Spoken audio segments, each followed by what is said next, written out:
यो 5 डिसेम्बरले त हाम्रो नानीहरूको भविष्य त सानो घोर गर्दैन त लु साँच्चै नै भनेको। अस्तिको पालि नै यसको चर्चा विचर्चा भएर मान्छेले कुरा बुझेर त्यसलाई वापस गरेर फेरि त्यसलाई पल्टाएर लिएर आयो। अहिले फेरि त्यो अलिअलि फर्केला मुन्डो अलिक टेढा गरेको जस्तो गर्दैछ। फेरि यो के अरे त्यो 30% र त्यो 15% फेरि आएको छ। याद गर्नुभयो तपाईहरुलाई? चियाबारी बाहेक अरु 30% जमिन चाहिँ कुनै केमा लगाउने अरे भनेर। अब चियाबारी जहाँनिर त्यो बोट छ हैन, चियागास छ, त्यो चियागास बाहेक चाहिँ अरु चाहिँ कहाँ छ जग्गा चाहिँ? अरु चाहिँ कहाँ छ जग्गा लु भन्नुहोस् त? सबैले कमाएर बसे त सबैको आफ्नो आफ्नो बारी भस्मी हो के गरेर राखेको छ। त्यही गरेर त अहिलेसम्म यत्रो लाइफ चल्यो। नभए त त्यो कमानको पैसाले चल्थ्यो होला र हाम्रो लाइफ चल्थ्यो होला। हाम्रो कमानको मान्छेहरुको लाइफ कहाँ चल्थ्यो त? कसैले सालमा के अरे बाँस रोपेर बाँस बेचेर, कसैले के भन्छ त्यो सुन्तला बेचेर, कसैले त्यो अलैँची रोपेर, कसैले अदुवा, कसैले त्यो के भन्छ कुच्चो घारी बनाएको त्यो बारी बिरुवाहरू त छ भस्मीहरू। अन्त त्यही जमिनहरू त हो नि। अब त्यो चियागास बाइकको जमिनहरू चाहिँ भनेर के चाहिँ गरेको होला लु भन्नुहोस्? कस्तो चाहिँ थिचोमिचो चाहिँ गरिरहेको छ हाम्रो दार्जिलिङको मान्छेहरूलाई चाहिँ। यो चाहिँ सबै किन थिचोमिचो गर्यो भन्दा चाहिँ हाम्रो स्टेट चाहिँ अब वेस्ट बेङ्गल परेर, वेस्ट बेङ्गलको अब चिफ मिनिस्टर चाहिँ को हुनुहुन्छ तपाईँलाई थाहै छ। र अहिले जति इन्डियाले, अब यो इन्डियामै छ नि त, हामी सबै इन्डियाले, अब हामीलाई भन्नु हो भन्दा अब हामी त नेपाली भनेपछि त अब नेपालको हैन। र नेपाल र इन्डियामा पनि अहिले नेपाललाई थुप्रै प्रकारको तनावहरू दिइरहेको छ इन्डियाले।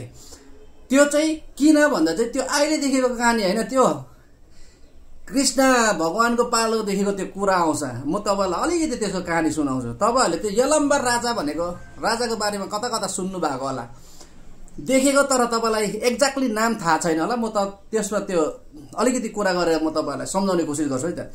यलम्बर राजा भन्ने थियो जो चाहिँ त्यति बेलाको जमानामा, त्यति बेलाको टाइममा, अब त्यो कृष्णको टाइममा, अब त्यो कुरुक्षेत्रको लडाईको टाइम भनेपछि कहिलेको होला?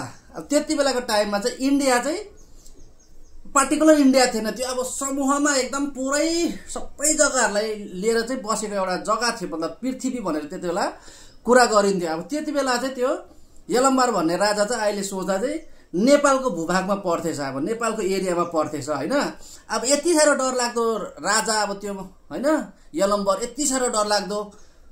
तर उलाई चाहिँ अब कुरुक्षेत्रको लडाईमा बोलाउँदै बोलाएन हैन, बोलाउँदै बोलाएन। अब यलम्बर अब यत्रो ठुलो राजा हैन, यत्रो शक्तिशाली, अब त्यो उसकोमा अब 3टा धनुकाँड हैन, त्यो 3टाले चाहिँ पुरा एकदम सखाप पार्ने खालके चाहिँ अब त्यो त्यस्तो खालको शक्ति भएको मान्छे। अन्त सबैलाई बोलाएछ अरे। अब यता पाण्डवले पनि आफ्नो आफ्नो मान्छेलाई बोलाए, यता कौरवले आफ्नो पुरा मतलब संसारभरिकै राजाहरूलाई चाहिँ त्यहाँ इन्भल्भ गराए, तर उसलाई चाहिँ बोलाएन रहेछ। ऊ चाहिँ अब त्यो नेपालको भूभागमा पर्थ्यो हैन। त्यहाँबाट उताबाट आयो। उताबाट आउँदा त अब त्यतिबेला कृष्ण भगवानको पहिलादेखिको त्यो कूटनीति चल्थ्यो। कूटनीति भने पनि जे नै भने अब अन्तर्यामी थियो। उसले थाहा पाइहाल्यो अब यो यलम्बर आयो भन्दा या त बर्बाद पार्छ भनेर एउटा बाटोमै उसलाई रोकेछ र कहाँ गएको यलम्बर भनेर सोद्धा त अरे भगवान नमस्कार भने पुरै संस्कार गरे। अब त्यति बेला यलम्बरले अब विष्णु भगवानलाई चाहिँ अब गुरु मान्थेछ हैन, गुरु मान्थेछ, पूजा पाठ गर्थेछ। अब त्यसरी गर्दा चाहिँ अब विष्णुकै सेकेन्ड अवतार त कृष्ण हो भन्ने कुरो चाहिँ अब उनीहरूलाई थाहा थियो। अन्त त्यो भएर गुरुजी भनेर चाहिँ उसले नमस्कार गरे। त्यहाँबाट नमस्कार गरेपछि अब सोधे के गर्नु गएको, कहाँ गएको भन्दा म त यता कुरुक्षेत्रको लडाईको विषयहरूलाई लिएर यता आएको, यत्रो ठुलो लडाई हुँदो रहेछ, मलाई त कसैले पनि इन्भाइट गरेन।